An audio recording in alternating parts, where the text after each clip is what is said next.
right, it's time to get into our fan pick of the month. We asked you guys to help us pick what movie we were going to review to end So Many Santas 2023, and we put that up to a poll on our Instagram page, which you can follow at So Many Sequels Pod, and you guys chose The Holiday. So we're going to be watching The Holiday, or we already did watch The Holiday. We're going to be talking about it. Had you guys seen it before? Don't get into your reviews yet. I just want to know if you'd seen it. Had not. Never. Okay, No. great. Had you, Josh? I had not seen it either, so it was a fresh view for all of us. Sorry, I'm trying to pull it up on Letterboxd at the same time we're talking about it. It came out in 2006. Has a pretty good cast. You've got Cameron Diaz, Kate Winslet, Jude Law, Jack Black. Those are your 4 stars. There's plenty of fun cameos that I know we're definitely going to talk about some of them along the way. And Letterboxd describes this movie as it's Christmas Eve and we're going to go celebrate being young and being alive. 2 women, one from the United States and one from the United Kingdom, swap homes at Christmas time after bad breakups with their boyfriends. Each woman finds romance with a local man but realizes that the imminent return home may end the relationship. So yeah, in this movie we have Cameron Diaz. She lives this busy city life. She swaps homes with Kate Winslet, who lives this quiet life in her little English cottage. And then Nancy Meyers happens, I guess. This is of course directed by Nancy Meyer, the queen of rom-coms of the 90s and early 2000s, especially, I think. What are our initial thoughts then? Let's get into it. I'm excited for this being a fresh view for all of us. Well, we were started off. I mean, we'll just throw Nikki's out there. Yeah. I mean, she came in and threatened us almost right out the gate. We were threatened. Said that it was one of her favorites, maybe favorite of all time, if I'm not mistaken. David, you can probably know more information about that. It's up than there. I. It's in the top. Nick, my wife will tell you she doesn't pick favorites. It's not one of her. It's not something she does. Sure, but this is definitely in the top, the top group. It'd be in the top top 4 on Letterboxd. Yes, it'd definitely be in the top 2. Okay. Great. Well then, David, why don't you go next? Are you going to get beaten by your wife first? I don't before think us. So. If we talk bad about this, I don't know yet. We haven't said. Well, I'll definitely get beat up first. He's closer. Yeah, exactly. For sure. That's what I meant. And that's she'd no get pun. to you first. Yeah. But no, I don't think so. I genuinely enjoyed most of this. You know, I thought that it did run a bit long. I think that the cast was so charming that I was really I was engaged in what they were doing. I wanted to follow their stories. Unfortunately, I think there were times where some of the characters and some of the stories were spinning out while the other one was picking up. So there were times where I was like, Cameron Diaz is kind of boring me right now. I kind of want to go back to Kate Winslet, and vice versa. You know, I was I said to my wife at one point, I was like, when does Jack Black show up? Because he was there at the very beginning of the movie, and then he kind of we only see him a handful of times until the hour mark, and I was like, I need more Jack Black. What's going on here? And but otherwise, I thought it was pretty good. Garrett? There's my initial preview thoughts there. Yeah, I'm in the same vein as David. I think I may have enjoyed it a little more than David. I think I never really had an issue with the stories. There were times. You know what helps me, I've learned, is that if I audibly am invested in a movie, it really gives me that opportunity to kind of go along with the story, right? And this movie was over 2 hours, so there's an opportunity for it to not have been.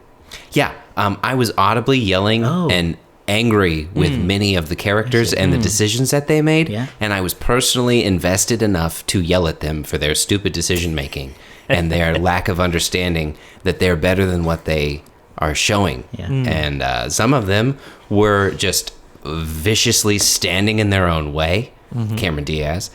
Some of them were so wonderfully charming that they were just so sweet, #Jack Black, and there were some people who just deserved to be thrown off a cliff, Hashtag Rufus Sewell, or whatever you say his last name, who is just king asshole day and day. But I have an interesting comment on that, though. That I'm going to talk about Arthur and his magical, wonderful essence of a man. Yes. In this movie, it was to me shining star of this. So I really enjoyed it. I like the characters a lot. I'm excited to talk more about it. Wow, yeah.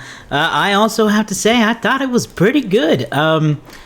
I don't have a lot of complaints. my chief complaint, which is pretty minor in the scheme of things, is to go along with you, David. I thought it was a tad too long at times.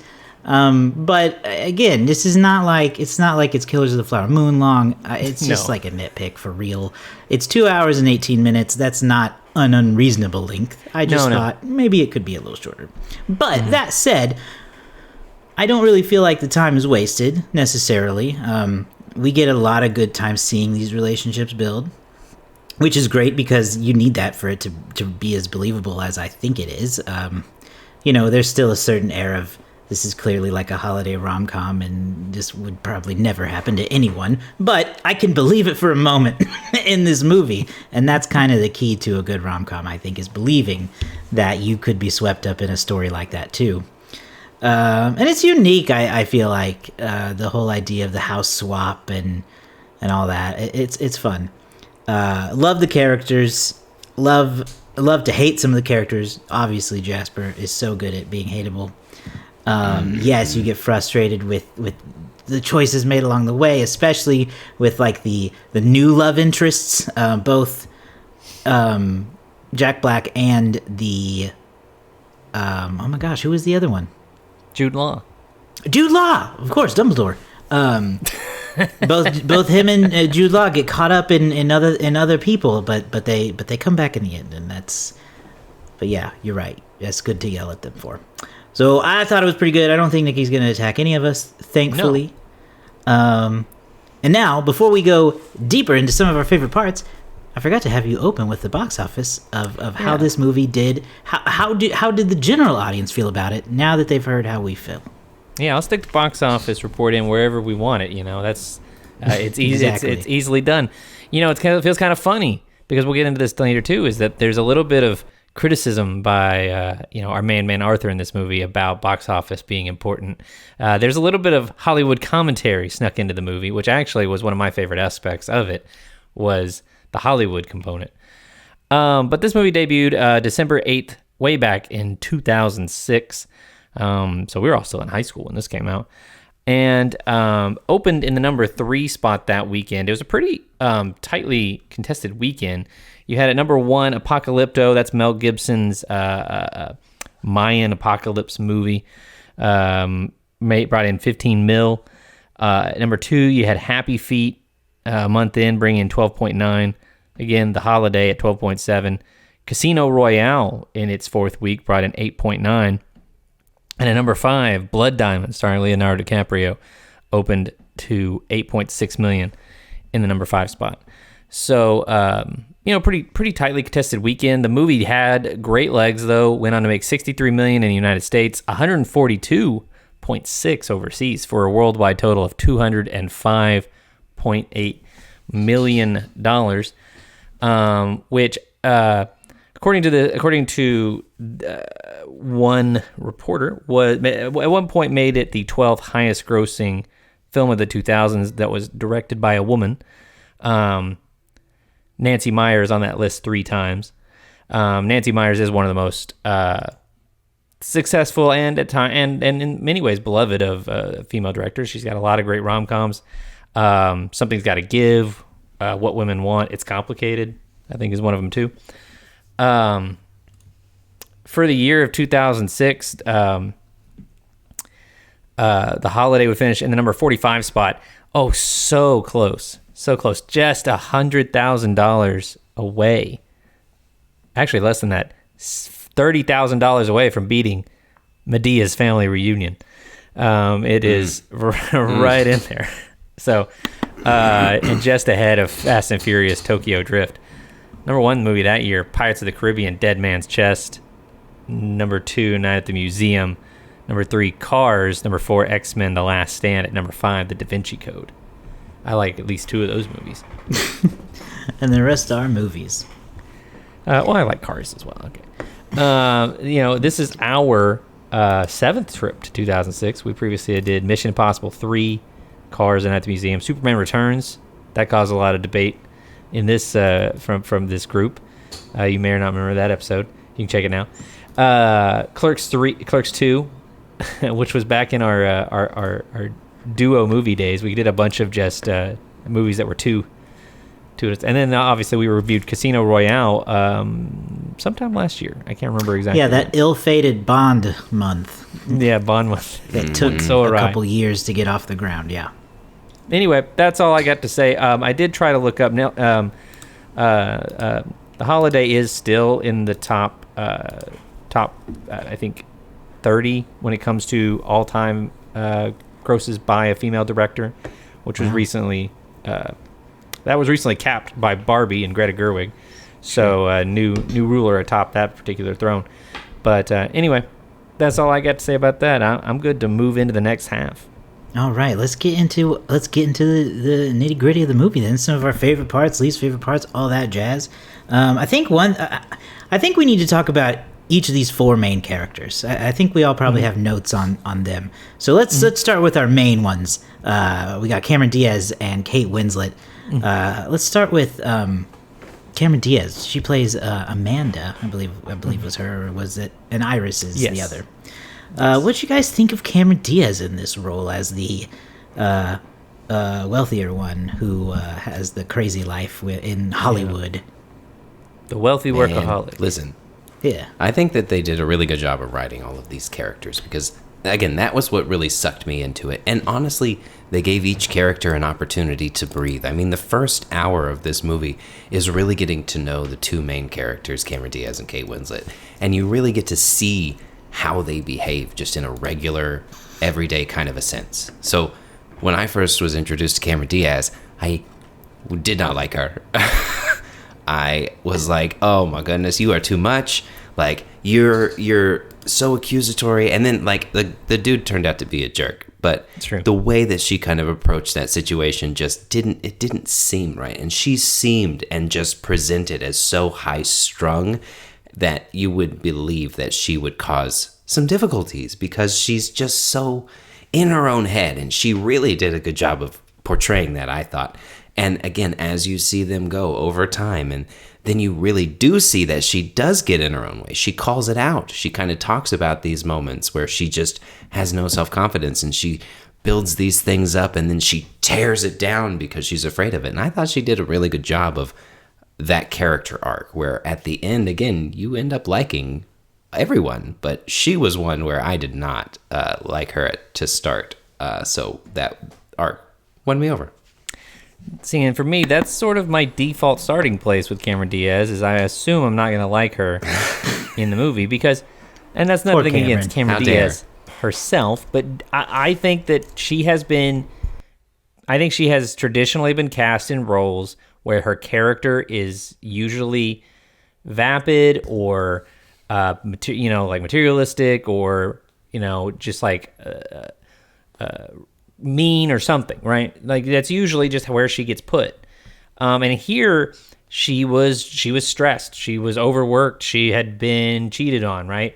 So like, yes, she was a little bit frantic to start, but it was very real. It was very relatable. And I do think that for the most part, every character in this is fairly well written and written to be fairly charming. Even some of the bad guys, they're written well enough that like you don't like them, but they're also like they're well written. They make sense. They make sense, in the way you understand them. But Cameron Diaz, yeah, and I honestly I really appreciated her idea for wanting to get away, and I appreciated, what she thought she wanted, and then she gets there and then everything is just not the way she expected it.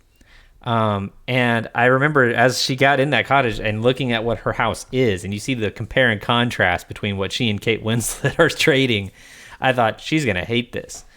But she doesn't complain really. I mean, she's a little bit like, okay, I don't know how this is gonna work, but she never really complains for the most part, and that's made it, I feel like, much more easy to go with her on that journey, because I think if she had just been falling in snow and falling in mud the entire time and just going, oh, I hate it here, it would have been like, you would have been like, ugh, I really don't like this half of the story.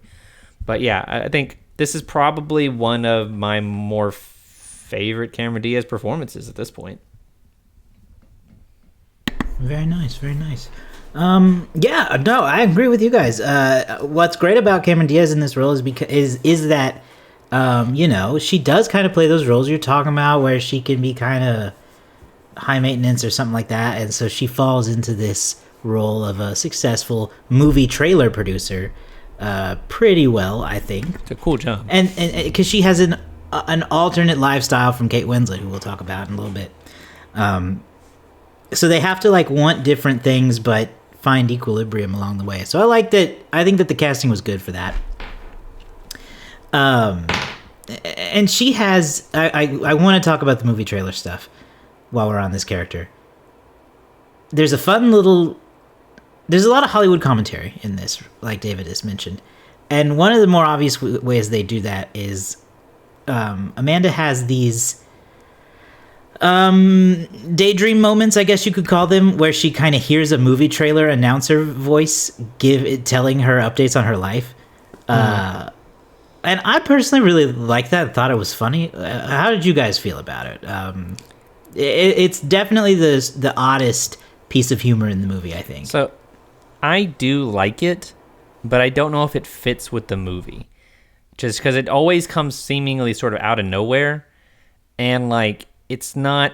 I think what would have helped is, correct me if I'm wrong, because you guys watch the movie. You're wrong. Correct me if I'm wrong. Well, maybe I am. You're wrong. The movie opens with narration by Kate Winslet, very much in the way she would write a newspaper column. Did that keep happening and I just glazed over it? Does she? No, in this case, you are correct. That did not happen again. So I think if she had been occasionally narrating a newspaper column, a la Carrie Bradshaw from Sex and the City, is that what her name is? I don't know. Yeah, I think so. Yeah, I think of John Bradshaw Layfield. If that was being mirrored on that side, I think then I would probably appreciate it more. But it just felt like this one random running gag with Cameron Diaz that just didn't feel like it, to me, fit as cohesively as it could have in the movie. So that's my one criticism there. And honestly, I still love it though. I laughed each time because it's very what's her name? Amanda doesn't know what's wrong with her life. It was perfect in that sense. Yeah, it you're was wrong because it made. Go ahead, no, Josh. you go ahead because you haven't talked about it yet. Yeah. No, you're wrong because it makes perfect sense, and that's how she thinks. She's a movie trailer producer. That's their literal job. Well, that's what I mean. All she does all day is see nothing but movie trailer thinkings, and whenever she is just real, every time she realizes that she's doing something stupid is when that person pops into her brain, and it takes you out of it for a second. But it's so funny, and then when you go, oh, I mean, that's how she actually thinks. And if I were her, honestly, I'm not her. Sometimes I think that way. Sometimes it's easy to look at your life and go, Garrett isn't doing things correctly. Or, hey, look at this. Things are going pretty good. It points out some of the things in a fun way. So I dug it. I thought it made sense for the way that she thought. And like I said, I do agree that the her not doing the newspaper thing again didn't connect. But by the end of the movie, that I did not remember that, nor think about it, nor care about that happened. And that's what I mean. It was a very insignificant moment. That's what I mean is that I like the Cameron Diaz thing. It just felt like there was for whatever reason, as it was happening, I felt like there was an imbalance in what they could have done, because they very much established that they come from different worlds that are very similar, which is presenting stories to an audience, right? She presents wedding announcements, but she writes these long, beautiful columns about it. She presents movies, and tries to get people to be invested in these stories before they really know, right? So I think they just could have done something with that. But I like the idea of Cameron's thing. Anyway, that's I like. I'm not saying it's bad. I just wish that there was a little bit more balance with Kate's character on that. If you say so.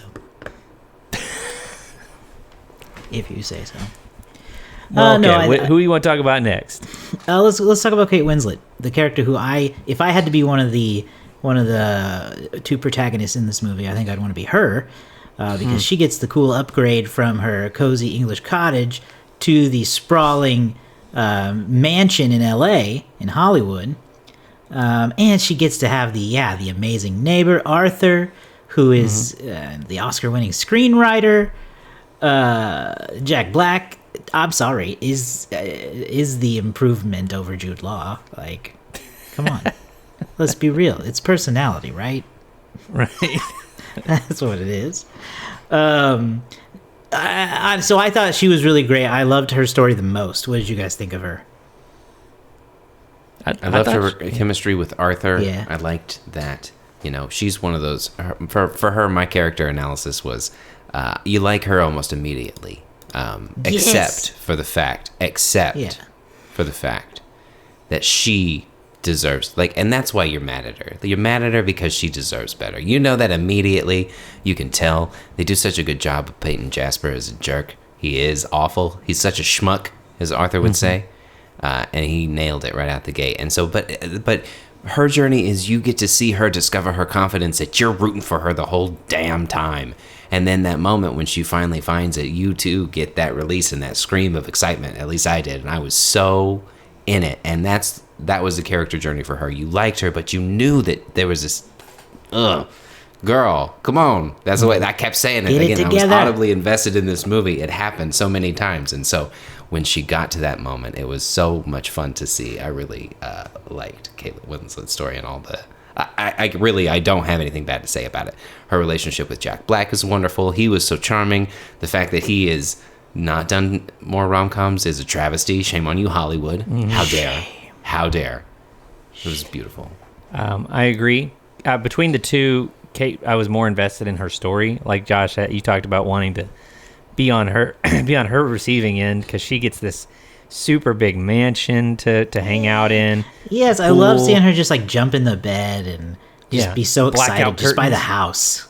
I wanted those blackout curtains the minute I saw them. I went, oh, I'd never wake up. Right. And she has an interest in Hollywood, so it becomes this thing as she meets, she meets her neighbor who's a writer, and they're talking about movies all the time. That's part of her establishment with Jack Black, is them talking about movies, and he writes movie scores, which is also a cool job to have. So I liked her a lot. I really liked the analysis of her treating herself like she's the best friend in her own story, and she needed to step forward in becoming a leading lady. I thought that Kate Winslet, I imagine she had a lot of fun with this, because it's fun. She gets to be normal, she doesn't have to be, playing a big period piece or anything like that, I enjoyed her a lot, enjoyed her story a lot. The only thing I wanted was when we talk about the other characters, I wanted more of her and Jack Black, so that was my only real bummer there, is I would have liked more of her and Jack Black together. Well, perfect. Let's talk about their beaux then, and go straight to Jack Black, since we all love him so much. Garrett, you said this is his most charming. Yeah, he was charming. I mean, listen, the way that they set him up for this movie was really wonderful, right? And I feel like that is a character that, especially the three of us in this room, can kind of connect to. Oh, I mean, sure. That scene with him in Blockbuster Extremely where he's just going musicians. down the movie scores. Yeah, well, minus that part, but the film nerd that he had, being able to list the scores or random facts of these movies in this Blockbuster, man, that gave me vibes that I hadn't had since I was in a Blockbuster, probably doing something very similar, right? Right. So you connect with him, and then you get to see him play a different part, but also kind of the same. He's still Jack Black, but he gets to turn on a romantic charm that you don't get to see, and he is, not the most traditional kind of a handsome man, but he is such a good-hearted person in this movie, and you see the beauty in him and his person, and it doesn't matter that he's not George Clooney good looks or whatever that people see in movie stars. He conveys that essence that people want, especially whenever it's this kind of a romance that they're looking for. So for him to be able to just take this as a what you wouldn't think of as a Jack Black role, and hit a grand slam home run. I mean, come on. Yeah. Give it up for the man. And the fact that he is just relegated to the guy kicking, who's jumping and kind of chubby, as he called himself in Community, is a shame on you, Hollywood. He can do both. Let the man do both. He can, and he should. Yeah, it's nice to see a pulled back Jack Black in this movie. Not totally zany like he is in his typical comedies. I wrote that one of my favorite scenes, perhaps my favorite scene, is him talking about movies with Kate Winslet in The Blockbuster. I just thought he was so delightful. I would sit there and listen to Jack Black recommend movies to me in Blockbuster all day for all different reasons. Show me the scores. Let's talk about them. Let's go through them. I just really love that. I'd have gone home with him. Tell you that, Jack. For sure. Yeah, no, I mean, very relatable, very, very unassuming. You know, I think that Jack Black, I'll go out and say this. Jack Black is one of those comedians that I think doesn't get a lot of appreciation, because the extreme form of his comedy is what it's funny, but people only want to see that extreme, right? But Jack Black, I really do believe, is one of those comedians that like could give you an Oscar-worthy performance in the right hands, with the right script, with the right, push. You know, like, he's a very good actor. He has, I think, a lot more depth than many of his roles call for, and that's because he loves doing fun roles. He loves doing comedies. He loves being in, he loves doing things like Jumanji, and Tenacious D, things like that. But I think that I have seen enough little glimpses, whether it's in this, whether it's in other movies, where the dude is capable.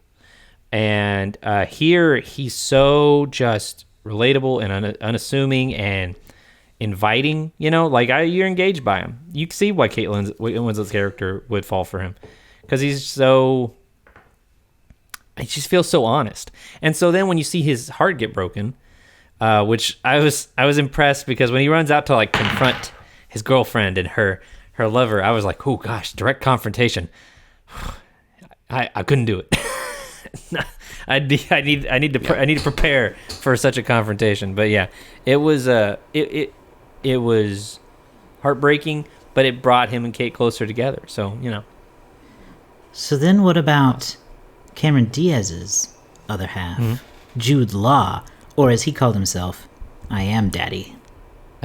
Exactly. Did you catch that part? I did. I do know. Nikki read me some Letterboxd reviews, and one of them. Oh God, I bet. One of them was about that. Jude Law is great in this. Jude Law, it's sort of a rom-com character trope, Hugh Grant, but at the same time, Jude Law is pretty much good in everything. Like, Jude Law can do no wrong. He's a handsome guy, but also not so handsome that he's like, sort of unbelievable as this brother of Kate Winslet. Loved his character. Loved that his character had like a bit of mystery to him, that they had to kind of unravel his story as it went. And when it turns out he is Daddy, it made you kind of like him even more. He became this even more real guy.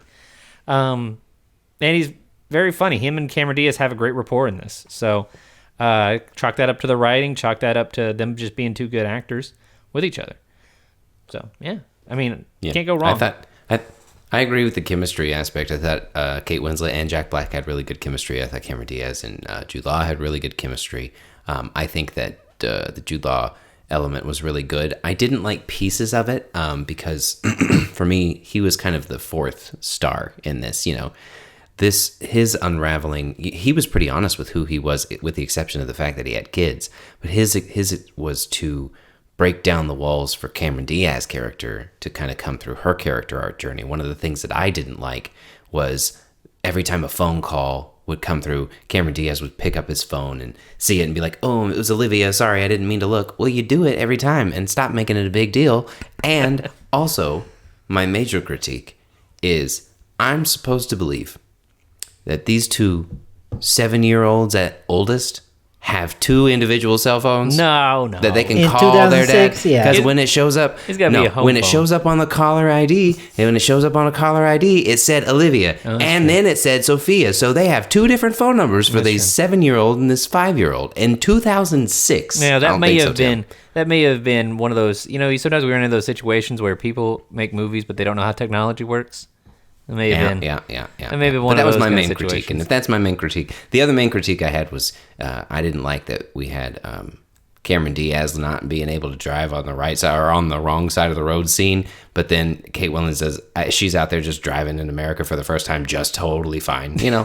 Little small things. But going back to Jude Law, I thought he was super charming. I thought his relationship with his kids in this movie was wonderful. Mr. Napkinhead was great. I think that I think he really delivered, but I also don't necessarily think that he really had much to do other than just be a good guy. And his secret was that he had a kid. But again, I think he was the driver for Cameron Diaz. Yeah, I liked him a lot too. We're not disagreeing with much of anything in this movie, which is a good thing for the movie, I think. I really liked the aspect of him as a father. It does kind of suck to have that be a secret, but it makes you sympathize with him because you do also get the argument of and they make he doesn't want to introduce sense. a woman into his girls' lives until he knows it's for real, and that's a tricky line to walk. I would not want to be in that position. I will say though, on the topic of those two little girls, if I gotta rib this movie a little bit, I do get annoyed at what I think is a trope of the two little girls of a single dad who are just so fucking smarter than him at everything, and they just talk circles around him, and they actually run the world. Because that's the vibe they gave. One of those girls had a really Dick Van Dyke level accent too, where she was all, "Father, why can't we go show her our tent? We can't." Yeah. And I was just, I had to giggle a little bit. I was like, that is a really The two little kids who set up their father with an adult woman. I'm like, this is not how. But they're cute. They're cute kids, and I did like that tent scene. It was nice. It was a nice tent. Hey, it was a nice tent. That's they a really were right. nice tent. So I think the last big character I want to talk about, just because Garrett, you noted him specifically, is Arthur. I mean, you called him the king of the movie. Tell us why Arthur was the king of the movie. you think he's the king of the movie, why you loved him so much. Oh my God! Listen, Arthur's the sweetest old man, and if we're gonna look at this from an aspect of a Christmas movie, right? This is the whole point of So Many Santas. We've talked about it from like an aspect of a rom-com, which we can talk about later during our breakdown of the Christmas themed or Christmas movie. But he is just so wonderfully charming, and you think about this man who is by himself at this season. He's lost in the beginning of the movie. He can't even figure out where he lives, right? He gets to go through this own character journey. And me as an audience member, I really appreciated the fact that Kate Winslet, her journey, again, isn't necessarily to find love. She does find that in Jack Black, but she finds herself. And she finds herself through Arthur and investing in this person that people have really given up on. And he didn't deserve that, and nobody deserves that, right? But there's no safety net for some of these people and some of these characters. And for me, if you're looking at it, again, from an element of a Christmas movie, that's where this movie hits a good job, is they show that this stranger can invest in this person, reinvigorate their whole life, and it just takes being kind to people, right? And that story there, and the way that he invests in her and sees what she can't see and really calls it out, is something that I think a lot of people need to hear. And that really is the moment. They have a dinner about halfway through the movie, about an hour into it, and that's the moment when he called her out for not being the leading lady in her own life. And I think that is a really good message that they deliver here, is that you have to have the confidence, and if you have this weird things, or if you feel insecure, the things that you're insecure about are the things that make you unique. And if you can find that kind of confidence, then you can become the leading lady, and you see that journey. And that moment was that moment that clicked with her. And I think that relationship was just really nice. And so for Arthur to have his moment at the end, when all those people showed up, and he walked up those stairs without his walker. It was beautiful. Yeah. And earlier, he didn't even remember where he was at. So he was the king of the movie. This is again a situation where I was saying to my wife, I said, everybody in this movie is fairly well written. It's not like I don't know if it's necessarily like the groundbreaking in the greatest sense, but at the same time, every character I was engaged by, even the bad guys like Jasper. I thought to myself, like, they're the way they just come across, like, I'm not bored when they're on screen. Rufus Sewell is a character who he does quiet cruelty really well. He doesn't like yell and scream. He's just very still and quiet. Hateable. But he is. Oh, he's hateable. But back to Alfred, great actor. According to an article I was reading from, who had that? That doesn't matter. But Nancy Meyer had to continue to remind Eli Wallach, hey, you need to be more old, because she said the actor was so energetic and so full of life that he would often just be like walking and doing normal. She's like, Eli, older.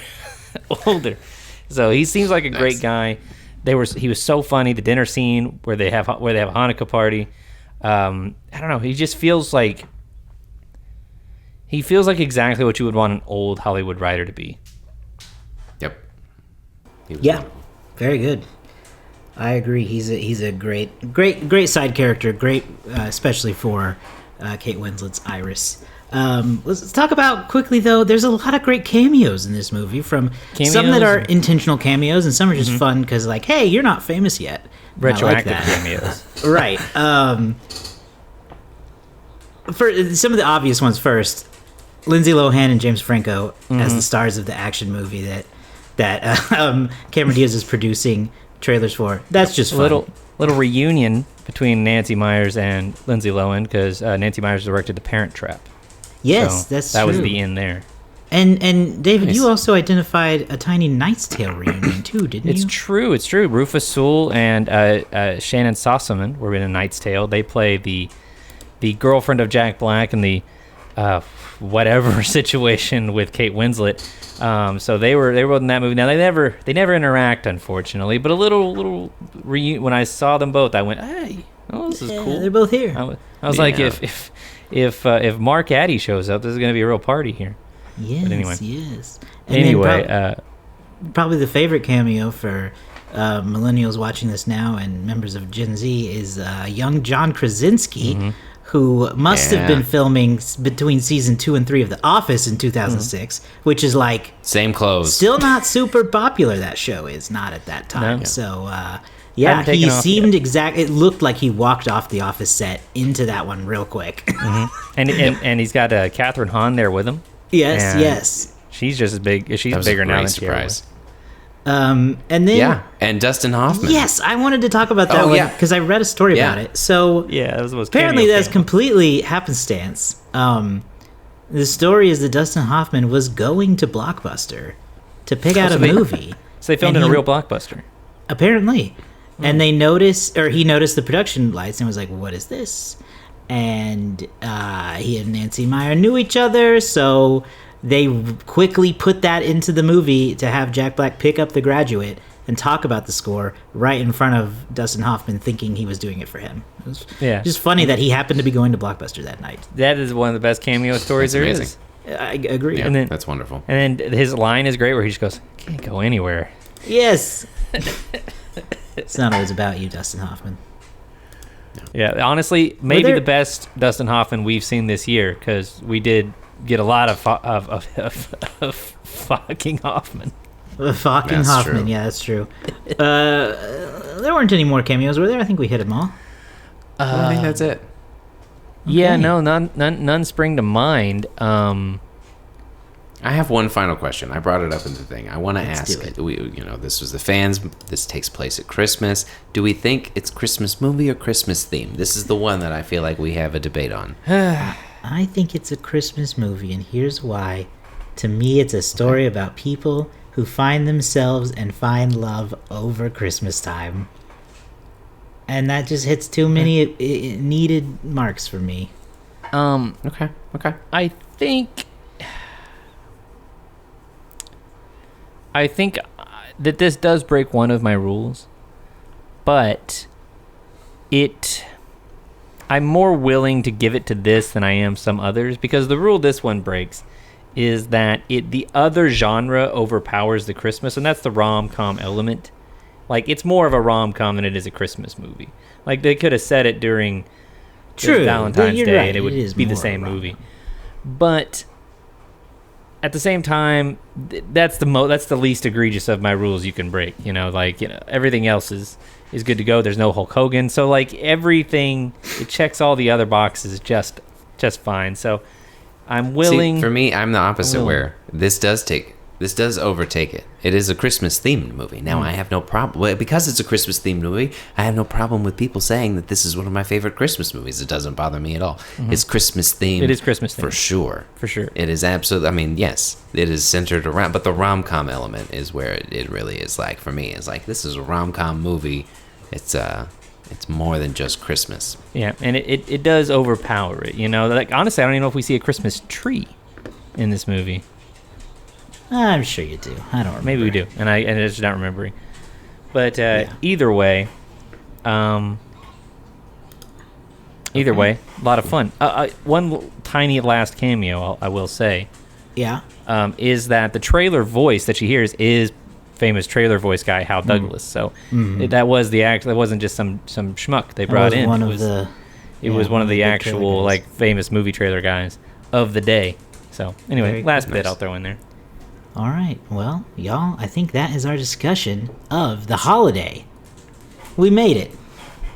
Yeah, we made it through the end of So Many Santas. Boo! Exactly. Another year of So Many Santas done. I think now officially we can say better than last year. Better than last year. For sure. It was a good movie. Everybody ends up with who they should. Yes. What are our favorites this year? Can we rank them in order of favorite? Oh goodness. For me, it's A Christmas Story because obviously.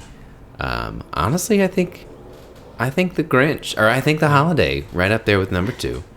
And then How the Grinch Stole Christmas, and then I'm not even going to include Reindeer Games as a thing that I watched this year. This is probably not what I would have expected going into it, but I'm going to go The Holiday, How the Grinch Stole Christmas, A Christmas Story, and Reindeer Games. I'm going to go Grinch. Ooh. The Holiday, Reindeer Games, and then A Christmas Story. Nah. Well, I love that we all chose a different You just didn't top. want Reindeer Games. We all chose a because different Reindeer number Games one. is hilarious to watch. It was funny, I would have to say. No. We had so much, Garrett, you weren't here, but I listened to it, and I have many things to say. We'll have that conversation later, because many things, no. We got some good laughs. I think we laughed a lot with your review. I didn't. I got no laughs. It's because you couldn't make it. You watched it for nothing. For nothing. All right, let's start thinking about our Letterboxd guesses while we check out some of the most popular reviews for this movie on Letterboxd, where you can find each of us there. Just search our names. First of all, most popular review, 3.5 stars. Jude Law saying, "Yes, I am daddy. Yes, you are honey," it says. 4 stars. I wonder how every other man in the world feels knowing that never in their lives will they ever come close to being as attractive as Jude Law in this movie. 3.5 stars. My aesthetic is Jack Black talking about film scores to flirt with Kate Winslet in a blockbuster circa 2006. Yeah. And then finally, 3.5 stars. Hey Airbnb, how do I make sure my accommodations come with a whirlwind transatlantic romance with 2006 Jude Law? Yeah. So, yeah. There you go. How do we feel like the Letterboxd community is going to land on this movie? Listen, I'm mathematically eliminated here. This Fair. is between you two. This is the last movie review of the year. Josh, you are a dead ringer away from taking the lead, if I'm not mistaken. I need to build some drama here, boys, because this is for the trophy. Last week, I did my purposeful duty of trying to play spoiler and gave you as much opportunity, Josh, as I could. So now it is up to you, because I am bowing out as the first guesser. Josh, you are in last place because I am mathematically eliminated from the playoffs. Based on our rules, you get to the wide open floor to take this trophy away from David. You need a direct hit to do it. Did I add enough pressure to you? Yeah, I'm gonna go. I'm gonna go all in on this movie and give it the same score that I am going to give it, which is a 3.5. Okay. Tying myself to this guess. I will say. Gosh, I don't know. I will say 3.6. That's very close. Okay. So, Josh, you said 3.5. Yeah. David said 3.6. Now, David, can you recap what the scores are real quick? Like, what are the totals here? What are the point? I have 16 points on the year. Okay. Josh has 14 points. Oh, Here, so you this have will tie 11. it. You have 11. Andrew has 2 points. And the guests have 3. This would tie it if he gets a direct hit. If no direct hit, then I win. If I win, then I win. So it all comes down to the direct hit here. Well, I can tell you that David did not win. David did not win today's game. So there's added drama. Because Josh did win. With a direct hit? No, he got it. The Letterboxd community gave it a 3.4. So Josh gets a point. I was off by 0.1. No. I'm so sad because I almost guessed 3.4. But I wanted makes to it go worse. Oh, yep.